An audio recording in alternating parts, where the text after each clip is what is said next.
Hi, my name is Zach Lehman. I'm the Games Director for Stream TV Networks. We're here at our booth at CES talking about our glasses-free 3D platform, which is called Ultra D. Let's start by talking about how it works. Sure. Ultra D is built into 3 different components, for games specifically 3. We make the glass that goes on front, we bond it to the front with our own special glue, and then we work with Qualcomm. We've been working for many months with Qualcomm to build a custom Snapdragon to go in the back of the TV that does all of our auto converting and all of our rendering.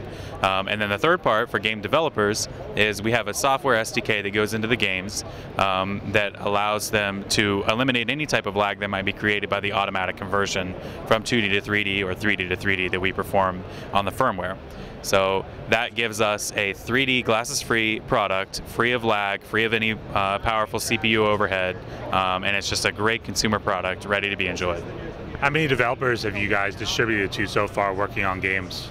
So far, we've distributed to 5 different developers that have released products here in CES, probably about 10 others, and we're approaching it with 2 different paths. One path, we want to get as many developers involved as possible, so we're actually developing for Unreal Engine, Unity Engine, a lot of the popular engines, and we want to get everyone involved. So, we're advertising Unreal Engine here at the booth, and we expect to be directly integrating with them in the future. So anyone that uses the engine, they just have to check the box that says we want to enable Ultra D in our game.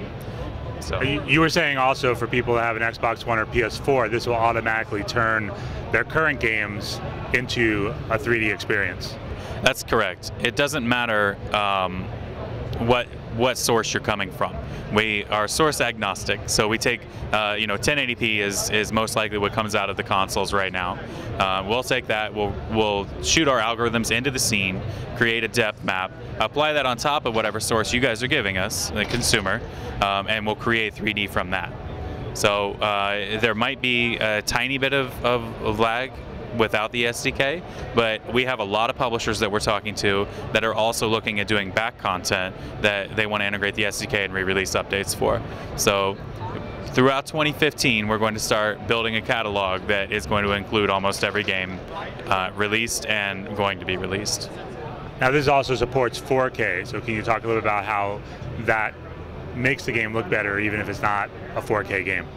Sure. So a lot of games are 2K resolution, 1920 by 1080.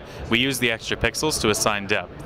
So we can push it, we'll upsample it, and make it look as good as it can as a 2K source, but the extra depth pixels give it that extra pop.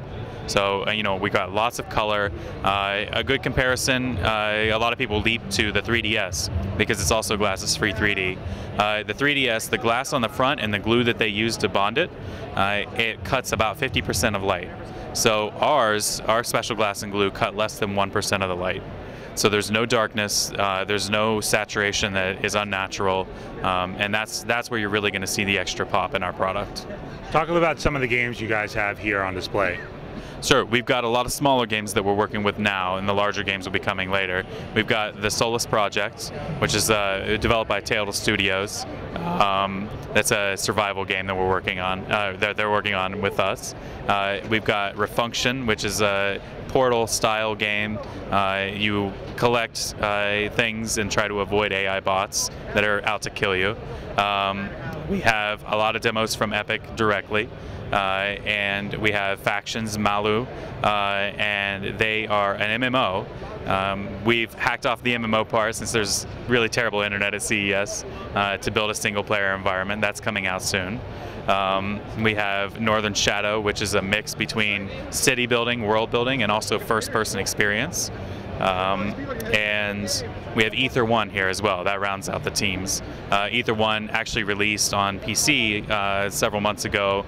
They won a few awards, and they're re-releasing on PS4 and updating their PC version as well.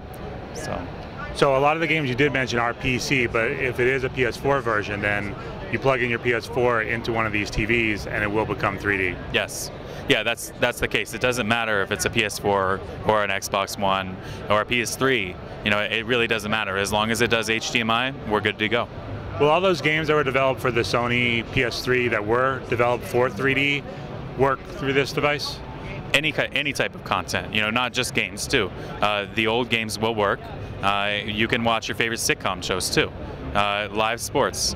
All of this will be automatically converted from 2D to 3D. What about if you have like a Blu-ray 3D? That'll work? We have at our booth here as a shining example of Blu-ray 3D to our Ultra D content. We do that as well. Again, we try and be as flexible as possible. It doesn't matter what the source is. We want to be able to convert anything and everything to Ultra D and let it run in glasses-free 3D. And I know a lot of the games you had mentioned were more on the PC side, so what are some of the different sizes that, for instance, someone wants to have one of these run as a computer monitor versus a TV in the living room? Well, we really enjoy being a technology company, and what that allows us to do is scale to any size based on brand desire. So my desire as the games director is to get a monitor as soon as humanly possible. So the middle of this year we're coming out with 50, 55, and 65-inch TVs for the market, and it is my hope, I'm pushing very hard, later this year, at the end of the year, we're looking at a 32-inch monitor.